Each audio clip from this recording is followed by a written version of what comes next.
Coming up today on the Nick Craig Show, once again, the left sides against immigration enforcement. This time, they're suing ICE.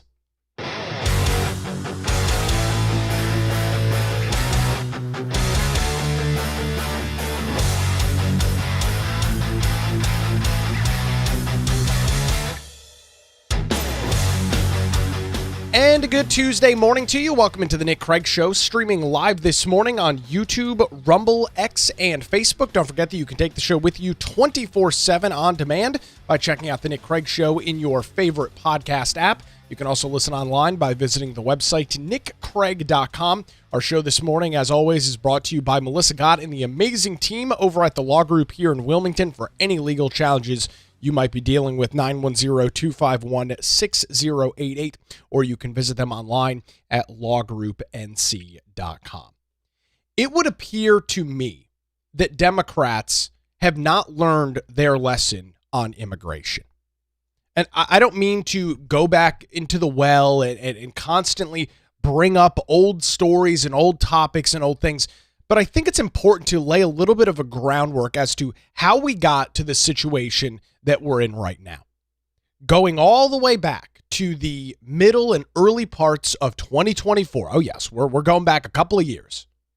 You have to look at what the national trends were with the 2024 presidential election. A banner year for Republicans. President Donald Trump in late 2024 was able to secure 7 of 7 swing states, including here in North Carolina, and won the popular vote for the first time as a Republican president in nearly 20 years. There were, obviously, as you would imagine, politics are very complicated. There's a lot of things that go on. There's a lot that's in there. There's a lot of different factors. One of the largest factors, not the single largest, maybe, depending on what you look at, not the only factor, but one of the larger factors that drove the president's success, as well as Republicans' success across the nation. When you look at national elections, getting control of the United States Senate, keeping control of the United States House, one of the large driving factors was immigration. Now, yes, let's be honest. The former vice president was a horrific candidate. Tim Walz, as her VP, was a terrible candidate. I'm not saying that didn't play into it. But there was a lot of major issues, the economy being one, immigration being the other. The American people had sat back and watched for years a Democrat administration completely admonish its responsibility as it relates to immigration. You had the importation, and we still don't even know what the numbers are, between the gotaways and all of the other data, potentially tens of millions of individuals into the United States of America. Are all of them dangerous, hardened, violent criminals? No, they are not. Regardless of whether these individuals are dangerous, hardened criminals, I don't think that changes the response here very much. The reality is one that is very simple. Law-abiding American citizens, which is the vast majority of us, and I'm not talking about going a couple miles over the speed limit. I'm talking about people that follow the law, pay their taxes on time, don't go out of their way to break the law. They do not take any satisfaction. They do not look at a situation like which we saw under the previous administration and give it a thumbs up. They are not in favor of individuals openly breaking the law, openly breaking the rules. I'm not saying that you've got to be some, rule following sheep and every rule is perfect, everything is great. Now, I'm not saying that. But the reality is one that is very simple. We make sure we don't put ourselves in situations, the vast majority of us who are not criminals, put ourselves in situations where we're not breaking the law, where we're doing good upon our fellow man. We put ourselves in those situations. And so for years, as individuals saw the news headlines of dangerous, violent criminals, members of the Mexican drug cartel, Sinaloa, members of the Venezuelan prison and street gang, Tren de Aragua, murdering innocent college students, endangering communities across the United States of America, they found themselves incredibly frustrated with the situation. And again, it makes sense because they're going about their day-to-day lives. They're dealing with all of the various issues and problems that come up in life. Life ain't always perfect. We get it. But as they go about their lives, they're not in that situation. They are not openly defacing the rule of the law. They are not openly defacing the United States of America by sneaking into the country illegally. They're not. They want people to live that same life. They want individuals to follow the same standards, the same set of laws that they do. And they got very frustrated that that was not happening. And so I lay that groundwork, I lay that pretext, because that was an issue that the Democrat Party failed voters on. And I feel like I can say that pretty confidently today.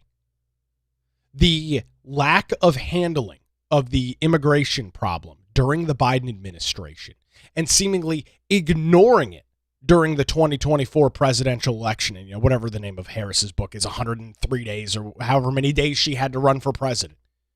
Ignoring that problem, wiping away the responsibility of the administration, who in fact was responsible. I mean, it's federal immigration law, and when you've got a federal government not enforcing it, there's only one entity to point the finger at, that's the feds.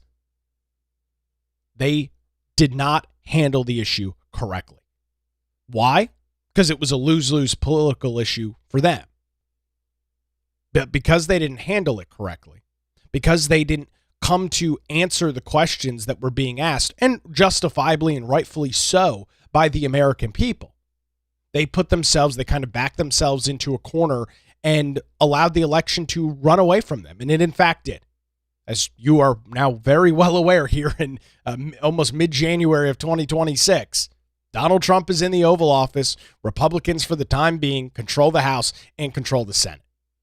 Right? The results are very clear and obvious. You don't have to squint to try and see what the results are. Very obvious, very clear. And it is truly amazing to me that with all of that, all that we saw in 2024, all that we saw through 2025, that Democrats still cannot get over the hump of illegal immigration. That it is still an issue that is battled majorly within their party. And I feel confident in saying to you today that they still have not handled it. They still don't know how to deal with said situation.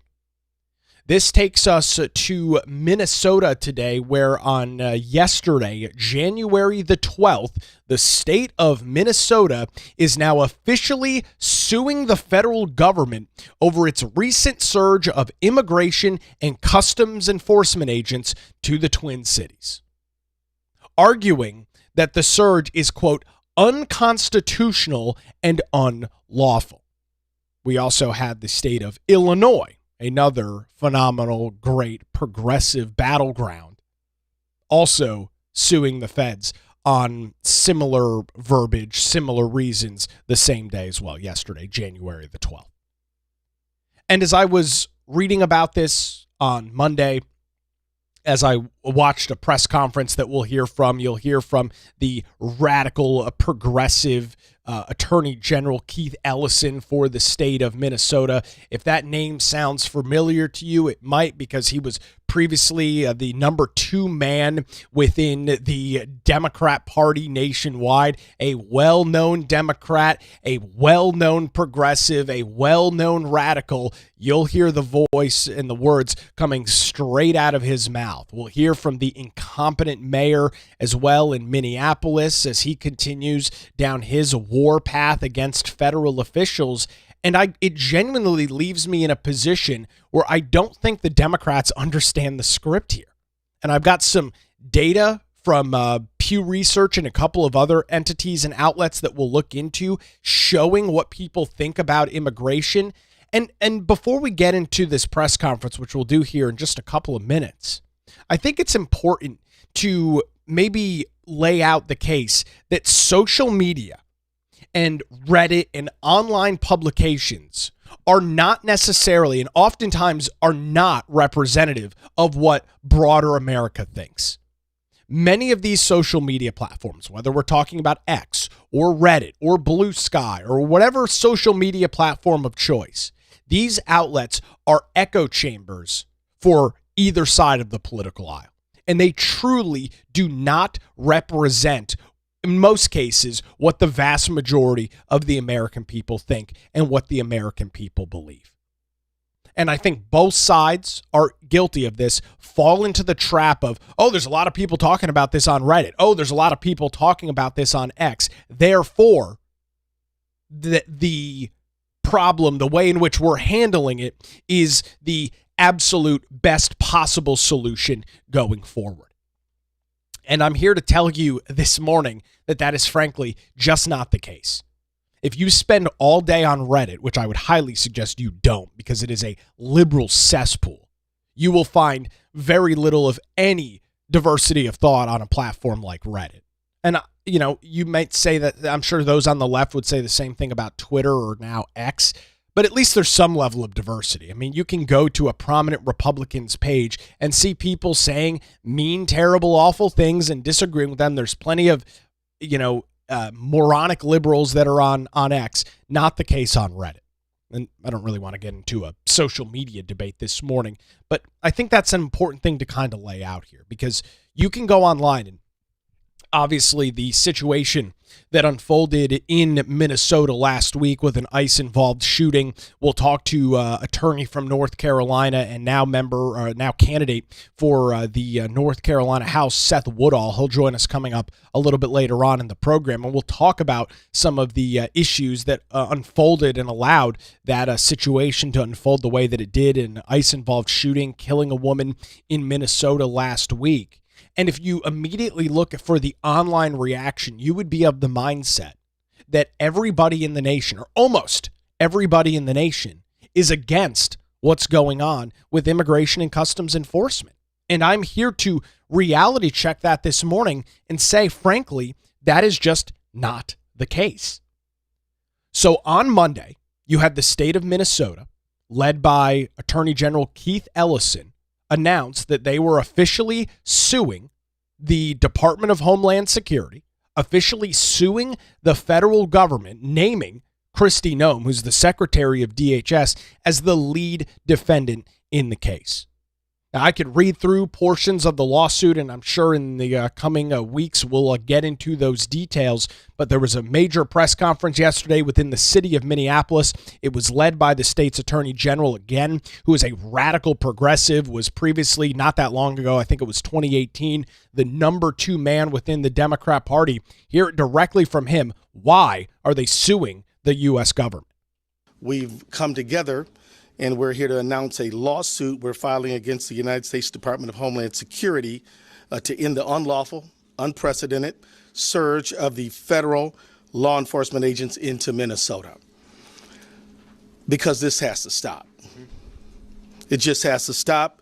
We allege that the obvious targeting of Minnesota for our diversity, for our democracy, and our differences of opinion with the federal government is a violation of the Constitution and of federal law. We allege that the surge's reckless impact on our schools, on our local law enforcement, is a violation of the 10th Amendment and the sovereign laws and powers of the Constitution grants to states. Now, I got to cut this off for a second. You've got to love the irony here from Attorney General Keith Ellison. He's suing the federal government, his state. He's obviously the top law enforcement man, similar to Jeff Jackson here in North Carolina. The top law enforcement man in the state is suing the federal government, claiming that they are not properly following federal law. Yet these same individuals on the left, including Keith Ellison, Mayor Fry, who's the mayor of Minneapolis, will turn the other way, will completely close their eyes, and in some cases, bury their head in the sand as individuals are blatantly ripping off the federal government, as we have seen here in Minnesota, with God knows at this point how many tens of billions of dollars worth of fraud. They will turn the other way when individuals are crossing into the United States illegally, which of course is in opposition to federal law. So that federal law we don't care about. This federal law we do. This is yet another example of the Democrat Party and these very, very prominent folks on the left, of which I'd throw Keith Ellison into that mix. I'd throw the Minnesota governor, Tim Walz, into that mix. He was just the vice presidential nominee back in 2024. They just do not have any consistency in their so-called outrage. You see it over and over again. We allege that DHS's use of excessive and lethal force, their warrantless, racist arrests, their targeting of our courts, our churches, houses of worship, and schools are a violation of the Administrative Procedures Act on arbitrary and capricious federal actions. And we ask that the courts will end the surge of thousands of DHS agents into Minnesota. We ask the courts to end the DHS unlawful behavior in our state, the intimidation, the threats, the violence. We ask the courts to end the tactics on our places of worship, our schools, our courts, our marketplaces, our hospitals, and even funeral homes. The deployment of thousands of armed mass DHS agents to Minnesota has done our state serious harm. Again, the inconsistency. Only worried about the harm, the alleged harm, that is being conducted by the federal government. No concern, no issue, nothing at all as it relates to the harm that illegal immigrants pose to the United States. Actively, willingly, and knowingly breaking federal immigration law to come into the United States of America. I don't care where you're from. I don't care what country you're from and what horrific rights or horrific violations are taking place there. The reality is one that is very simple and one that the vast majority of Americans agree with. If you want to come to the United States of America, do so legally and lawfully. Just because you're from a place where you don't have rights, just because you come from a war-torn country, does not give you the ability or the right to break federal law and cross into the United States illegally. The vast majority of Americans agree with those statements. Democrats still are off-brand on this messaging. It's truly remarkable. This is, in essence, a federal invasion of the Twin Cities and Minnesota, and it must stop. DHS agents have sown chaos and terror across the metropolitan area and in cities across the state of Minnesota. Schools have gone onto lockdown. Entire districts have had to cancel school for tens of thousands of students to ensure safety and offer online education because of the students and the parents' fear of coming into the school. Hold on a second here. Online education is great. Hold on a second here. We were told during COVID online education was the greatest thing since sliced bread was invented. It's okay that we'll shut down your school for years on end because we'll just teach your kid on Zoom. We'll throw your 6-year-old in front of a Chromebook and they'll get the perfect education that way. Now the Democrats are against virtual learning? Now the Democrats are against online learning? Folks, the lack of consistency in their arguments is truly astonishing. Local businesses are struggling. Revenues are down. And some retail stores, daycares, and restaurants have actually closed. You mean daycares that were afraid. You mean daycares that were never operational in the first place, Mr. Attorney General? Sure. To go out and to do their shopping, whether they're immigrants or whether they are citizens of many generations. This surge has made us less safe. Thousands of poorly trained, aggressive, and armed agents of the state, of the federal government have rolled into our communities, overwhelmed our local police departments, and law enforcement agencies should be focused on our public safety, but instead, many are dealing with the aftermath of DHS agents' chaos and violence. I want to thank our law enforcement officers for doing a tremendous job under very difficult circumstances. Not the people, but the federal government. Minneapolis police have had to respond to more than 20 ICE-related incidents, like witnesses seeking people being pulled into unmarked vehicles by men in mass, or ICE abandoning vehicles on the street with people detained inside. This is an unlawful commandeering of police resources. In just 2 days, responding to the chaos ICE has cost the city $2 billion in law enforcement and overtime expenses. Oh, you got to be kidding me with that. Really? The argument now from the state of Minnesota is going to be a financial one? Ladies and gentlemen of the jury, this is the same state, the same government, the same administration in the state of Minnesota that oversaw tens of billions of dollars worth of fraud at the hands of the fraudulent daycare, fraudulent healthcare, so-called providers in the state of Minnesota. And now they're going to express the concern that it's cost the state $2 billion in additional monies for law enforcement. Are you freaking kidding me? That's your argument? After everything that has been exposed since right around Christmas? Now your argument is going to be a financial one, a monetary argument? Maybe the $2 billion that allegedly that the state has spent on law enforcement, I guess the state would have that money if a bunch of Somalis didn't stand up fraudulent daycare systems and charge the state of Minnesota tens of millions of dollars a year for services that they weren't providing. Maybe this alleged $2 billion wouldn't be such a big deal if they were more mindful of their money in the first place. We haven't even listened to this much. We're like 4 minutes into this 30-minute press conference, and I'm not going to bore you playing the entire thing because your eyes will roll so far back into your head you'll be blind. And I don't want to put anybody in that situation if I can help it. The moral inconsistency with everything out of Keith Ellison's mouth is truly, truly remarkable. The lack of, I don't even know if it's understand. Like, do they think, and I guess they do they think that the people of Minnesota, the people of the city of Minneapolis, the people of the city of St. Paul, do they think they're that stupid? I mean, I think it's a fair question to ask. Do they just believe that their populace is so incredibly stupid that they can get away with this stuff?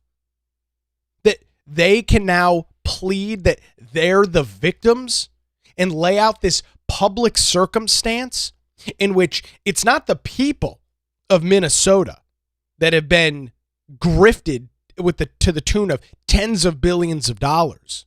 It's not the people of Minnesota that have had to deal with incredibly high levels of illegal immigration and all of the issues that comes and relates around that. No, not at all. That's never the issue. That's never the problem. It's, once again, the damn federal government. How many times have you seen this movie play out? Never the fault of the left, never the fault of Democrat government, never the fault of Democrat administration. It's always those gosh darn evil Republicans. The tale is old as time because the Democrats have never done anything wrong. They've never overseen tens of billions of dollars worth of fraud. They've never allowed the importation of potentially tens of millions of Americans into the United States illegally. People from prisons, mental institutions, dangerous criminals, people on the international terror watch list that Biden waved into the country with a nice checkered flag. No, can't possibly be our fault. Can't possibly be the fault of us and our policies. Ones that I'll note are also very unpopular.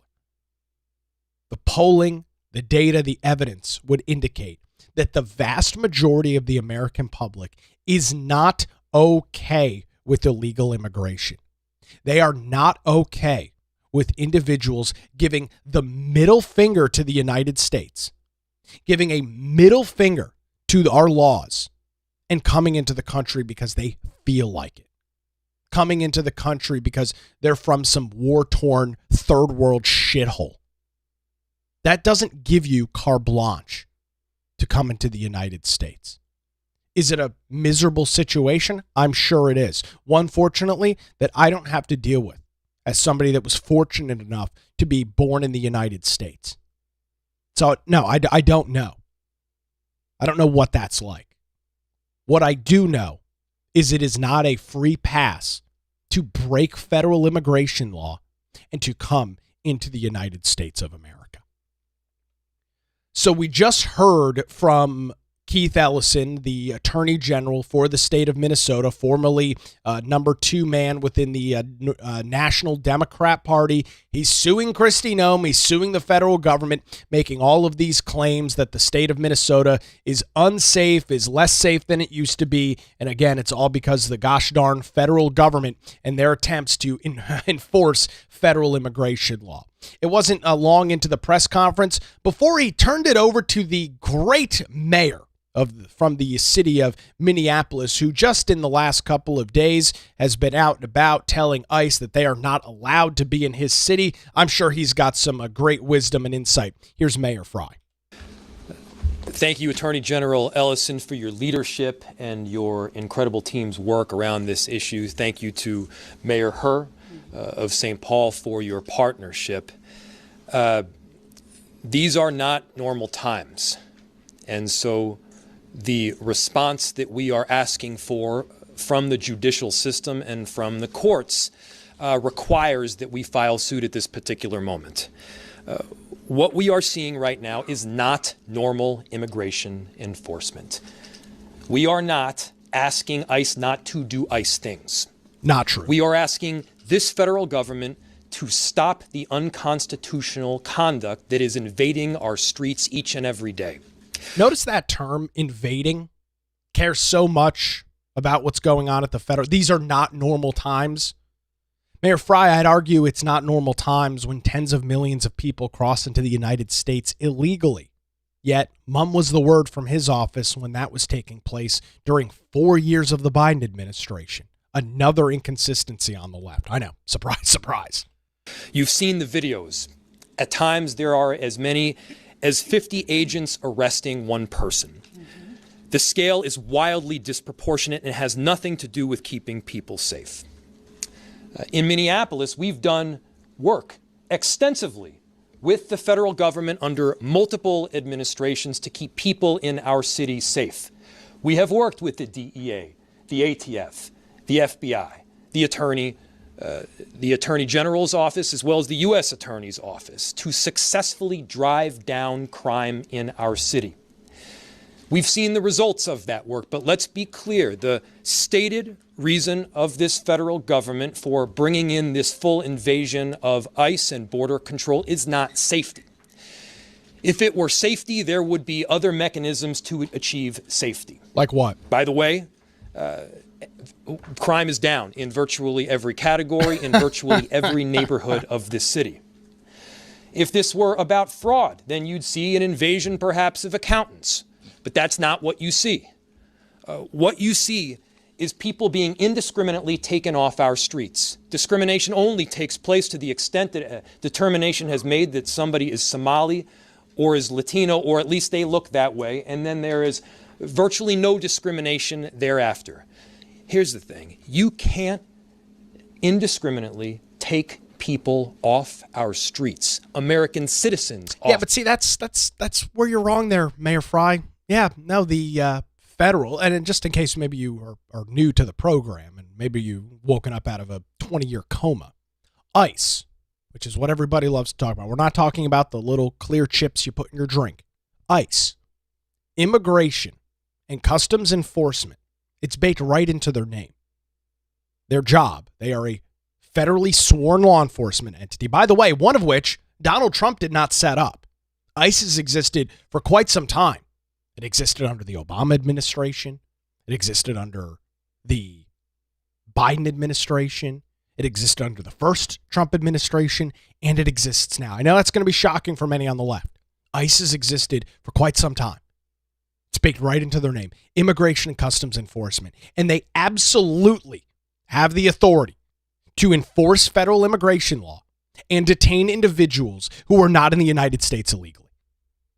That is literally one of their sole functions, is to enforce federal immigration law. So this notion, this concept, this idea that is now being laid out by the mayor of Minneapolis, that ICE doesn't have the authority to enforce immigration law, is absurd. You know who doesn't have the ability to enforce federal immigration law? Local law enforcement, because they're not federal entities. Immigration law is set at the national level. It's not set by the states. It is a function of the federal government. And we've seen under previous federal governments what happens when there's a lack of enforcement. The argument here makes absolutely no sense.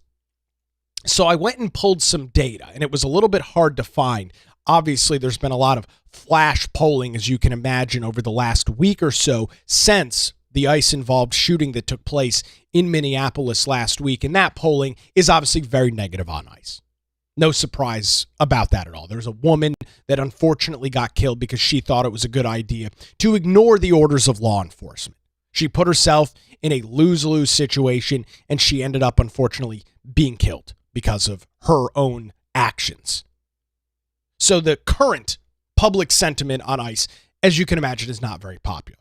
So I went back and found some recent polling before this situation in Minnesota. And so I've got a survey from Pew Research conducted in mid to early December of last year. So this polling is about a month or so old before this situation. And there's a couple of interesting things to note in this. So this is some of the questions in the poll. Americans see the Trump administration's approach to immigration more negatively than positively. And so the question was, a percentage of U.S. adults who say that when it comes to deporting immigrants who are living in the United States illegally, the Trump administration, 53% are saying too much. So that's obviously a plurality. 53% is more than 50, saying too much. 36% say about the right amount. 10% say too little. So that this poll, again, from mid-December, so about a month or so old, is about a 53-40 some odd percent split in the negative against ICE.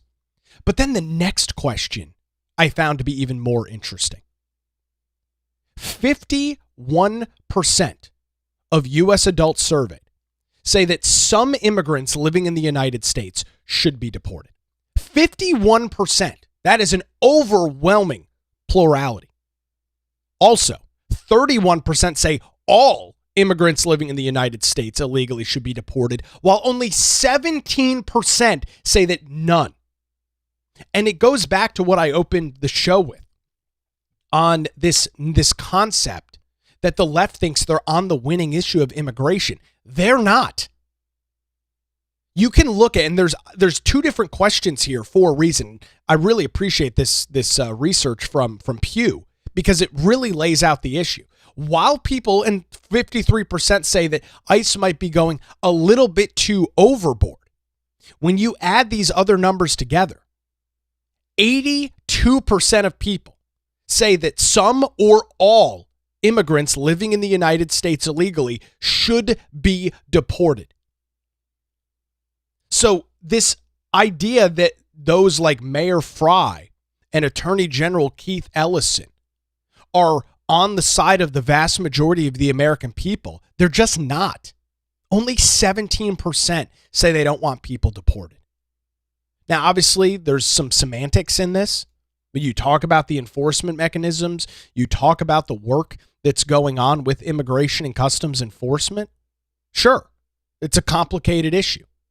There's a lot of different pieces of data you can look at. There's a lot of different factors. Every single major national ICE story that has come to fruition over the last 12 months, all of the factors are different. The circumstances very infrequently are the same. But one thing does remain the same. In all of this polling, from mid 2024 to here we are now in early 2026.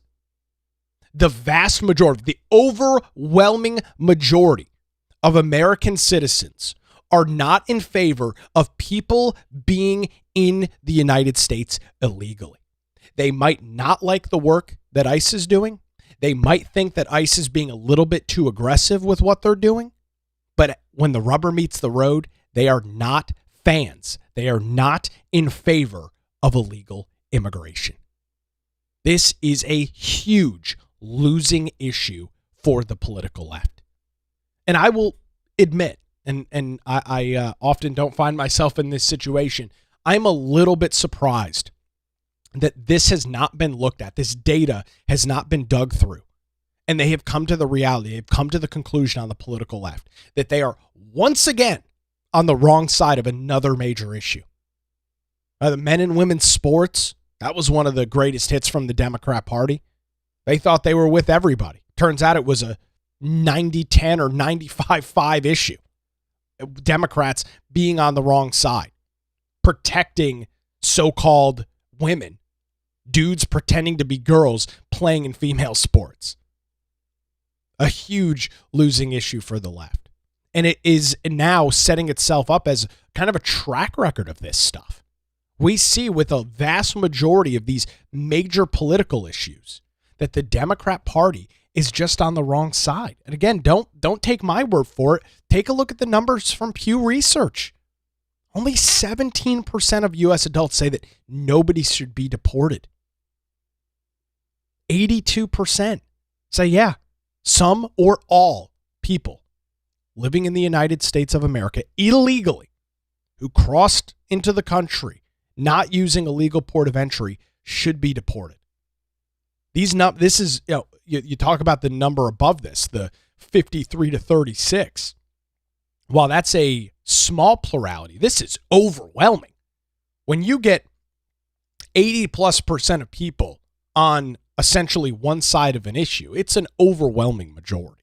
You don't see many issues, especially in politics, in which 80% of people agree with something. There's the old joke that if you polled 100 people what color the sky was, you'd get like 90 different answers.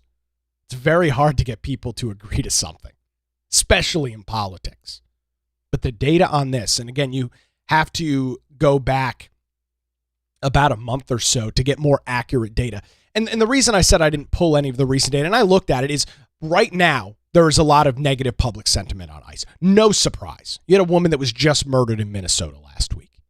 So that kind of flash polling is hard to look at and say, oh, this is what everybody believes.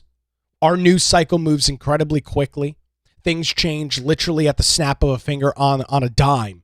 And so the current public ICE sentiment likely, and this could change, and if so, we'll dive into those numbers in the coming months. The likelihood of that public sentiment staying the same is very unlikely.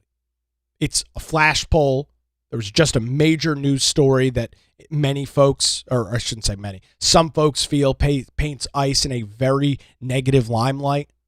And so for that, it makes sense that current political polling is not the winning message there for those on the political left. We'll catch up with attorney Seth Woodall coming up here in just a couple of minutes. I'll ask him about some of this. We'll talk about it, and I'll ask him point blank, does the federal government, does the Department of Homeland Security, does Kristi Noem, and does the Trump administration have the legal ability to enforce immigration law? Listening to this press conference out of Minnesota yesterday, you would be of the mindset that ICE doesn't have that the federal government does not have the ability to enforce immigration law. And we'll get the answer from him. I'm not sure what it will be, but I would suspect he's going to say, yeah, they do. They always have, and they likely always will. We'll get into those details with attorney Seth Woodall coming up here in just a couple of minutes. Before that, I want to thank the Law Group for their continued support of the Nick Craig Show and let you know that when legal challenges arise, some good, some bad, put your trust in the Law Group right here in Wilmington. Melissa Gott and her team since 2003 have had their experienced attorneys providing high-quality, affordable legal services across the eastern half of our state. Whether you're facing a divorce, navigating a real estate transaction, or maybe you're in a position where you need a strong defense, if so, the Law Group has your back. Their dedicated team ensures your questions are answered and issues are resolved as quickly as possible. Great news, folks. They're located in downtown Wilmington and just a phone call away at 910-251-6088. That's 910-251-6088. Or you can visit them online at lawgroupnc.com. The Law Group, experience and dedication you can rely on. We appreciate them. Melissa Gott and her team over at the Law Group for their continued support here of the Nick Craig Show. We'll grab a quick break. We'll chat with attorney Seth Woodall coming up after this as the Nick Craig Show rolls on a Tuesday morning, streaming live on YouTube, Rumble, X, Facebook, and available 24/7 wherever you get your podcasts.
One of the major stories that we are, of course, keeping tabs on here on the Nick Craig Show is an ICE-involved shooting that took place in Minnesota last week. It seems like everybody on social media or on cable news is a lawyer, a law enforcement expert, everybody analyzing and breaking down all of the information. And I wanted to dive into what I thought is pretty interesting as we continue to see protests turn into actively blocking law enforcement operations, whether we're talking about state, federal, local ops taking place anywhere across the United States. To help us walk through that this morning, it's my pleasure to welcome attorney and candidate for the North Carolina General Assembly, Seth Woodall, back to the Nick Craig Show this morning. Seth, thanks for the time. You know, everybody agrees that you're allowed to protest if you're displeased and dissatisfied with ICE and federal immigration. You want to stand on the side of the road and act like a moron. I think you have the right to do that, and we want that fully protected. Where is that line where you're doing that into where you're actively impeding law enforcement, which from all video evidence that is available seems blatantly obvious in this situation that unfolded in Minnesota last week? Yeah, so to start with, so as far as peaceful protests, those are constitutionally protected by law. So if you want to protest, like you said, go out there and protest, hold your signs, start petitions. You have a constitutional right to petition your government if you're dissatisfied with something. So there's some legal mechanisms that allow for protest, but where we cross the line is exactly what we've seen up in Minnesota. That is a direct illustration of going too far. So we have individuals, and unfortunately, all of these folks are from the left. I mean, these are all Democrats. They're all left-wing lunatics, in my opinion. But they're trying to impede and interfere with federal investigations and federal law enforcement operations, which would include the immigration, the detaining of illegal immigrants. And most of the time, what's odd about this? Most of the time, the immigrants that they're trying to detain are, I mean, they either have outstanding warrants or they're sex offenders. So these are the worst of the worst, gang members, just violent individuals many times. And so that's what the left is trying to protect, which makes no sense if you really want to be a United States citizen, be an American, and try to protect your neighbors. But they're not concerned about that. This has become a political platform. It's become a narrative, and it is driven by mainstream media many times. So, you know, we see on CNN the reports, on all of the social media sites. A lot of these left-wing media groups are almost enticing some of the behavior that we see. But I think what happened in last week is unfortunate in so many senses. You know, we have a death of someone. We have a federal law enforcement officer who is being threatened. You know, these allegations that the state of Minnesota is going to take action against the ICE officer. And, you know, there's investigations going on. So, you know, it is, irregardless of what happened, which I have my personal opinion on what happened, why it happened, and I believe that it was justified. But irregardless of what happened, it's destroyed so many people, and it's caused so much divisiveness in our country, not just in Minnesota, but in our country. But at some point, we need the individuals on the left to stand back, take a deep breath, and understand that they cannot interfere with or impede a federal investigation. If this lady in Minnesota would have complied with demands, she would have been sent on her way. She would have been at home with her paramour, and life could have been as good for those liberals as possible up in Minnesota. But instead, we have one who is deceased, one who has lost their wife or paramour, whatever you want to call that. But it's sad in so many instances. But she should have done what she was asked to do by federal law enforcement officers, and she'd still be here today. You know, Seth, you go back to the summer of peace and love in 2020 when cities across the United States were being burned to the ground. Even here in North Carolina, major protests and destruction. I remember and still can almost close my eyes and see the pictures out of downtown Raleigh where you had mom and pop shops, Subways, other sorts of convenience stores, CVS's being looted and ransacked by left-wing agitators. And then at the same time, Seth, you had people like now running for Senate, former Governor Roy Cooper, who's out on the streets with these individuals, holding his fist up in the air. And as you just mentioned, this stuff seems to be egged on by those on the political left. I mean, the idea that you would be siding with individuals that are actively breaking the law, torching cars, destroying property, breaking into businesses that they have no business being in at all. I mean, where did we go astray on that? Well, I think there's just been a cultural decline over the last 20 years, to say the least. And it's sad to see our former governor, Roy Cooper, out on the streets chanting with these idiots, honestly. So, again, I think they are trying to entice behavior that is not conducive to our way of government. And I've been watching some of these peaceful protests starting back in 2025, leading up to the protests that we see right here in North Carolina right now and all across the nation, including in Minnesota a couple of months ago when President Trump sent immigration services out to California. There was protest out there. And one thing that I've noticed and one thing that I believe is these are too organized just to be organic in nature. I don't think individuals are just coming up and starting these protests. I think this is absolutely organized from some sophisticated left-wing activists and/or politicians, and unfortunately, it's going to take more bad things to happen before the left-wing lunatics really just maybe will take a step back. But we don't want to see any more deaths. We don't want to see any more injuries. We don't want any violence. We just want our officers to be able to do their jobs, protect our country, and to go home safely. We back the blue right here in North Carolina. That is one of my big talking points. These individuals are out there risking their lives many times for nominal pay, and they don't need anybody interfering with what they're doing, because that just puts them in greater danger. Seth, let me ask you a legal question. I think most individuals would look at a variety of different legal situations depending on whether they were being pulled over by local police or maybe state highway patrol if they're on an interstate, or in the case of what you're seeing going on now, these ongoing efforts in the state of Minnesota with immigration and customs enforcement. We did hear from the mayor of Minnesota last week in not so many pleasant words. He told ICE to get out of the state of Minnesota. From a legal perspective, does the federal government, does immigration and customs enforcement, does DHS have the ability to swarm these federal troops into cities across the United States without the approval of a local mayor, a local governor, whoever it may be? Yeah, unfortunately for the mayor up in Minnesota, he has no justification or right to tell President Trump that he can't send immigration services into the state of Minnesota. So this is it's clear that what's happening is that President Trump is trying to enforce the federal immigration laws that are currently in place, and he has jurisdiction to do that. One important thing that we need to note is if Minnesota was taking care of the immigration problem themselves, President Trump wouldn't have to go there. Yeah, there's no question about that. Let me end on this. There's also this ongoing discussion. We saw some operations from ICE in Charlotte over the last 6 weeks or so, and there was a lot of outrage, as you can imagine, in the city of Charlotte with its left-leaning city council, county commission, mayor, everybody else associated with it, Seth, that these federal agents aren't working with local officials. And one of the pushbacks I heard from federal officials is very similar to what you just said is, hey, if you guys were working with us, if you were honoring ICE detainers, which is now required here in North Carolina, thanks to the General Assembly, the state's legislature, we wouldn't have to swarm federal officials into your cities. There seems to be some sort of disconnect with these local officials not wanting to obey federal law as it relates to immigration, then at the same time being very frustrated when President Trump sends ICE or other federal agencies in to clean up their mess.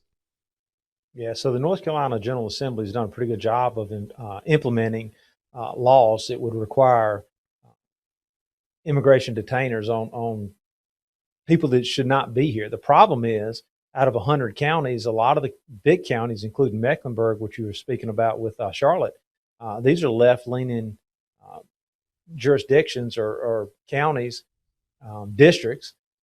And as such, they're not happy with the General Assembly's passing of these laws, and they're just thumbing their nose at them. So, unfortunately, we don't have counties that are like Rockingham. They're like some of the more rural communities that are very, very hard right for the most part. We got a lot of major Durham, Wake County, Guilford County, Forsyth County. These have huge populations of Democrats, and they're just thumbing their nose. And I think, honestly, at some point, Pam Bondi needs to take a look at this and just make a determination if law enforcement at the state level, at the county level, is not going to cooperate and work with federal authorities, maybe charges need to be brought against them for violating federal law. Seth, you work in the legal system. You represent victims and families on a wide swath of various legal challenges. I don't know of a single person that has ever said, I want to live in a more dangerous community. I want to live in a more unsafe community. I mean, everybody across the board wants to live or play or work or send their kids to school in an area that is safe from violent crime. There just, again, seems to be some major disconnect between some of these terribly atrocious policies and what the real world implications and impacts are. It absolutely flies in the face of reason and common sense to believe that any of these left-wing radical individuals want to have criminals on their street. It just makes no sense. But that tells you just how left-wing they are. It comes down to partisan politics.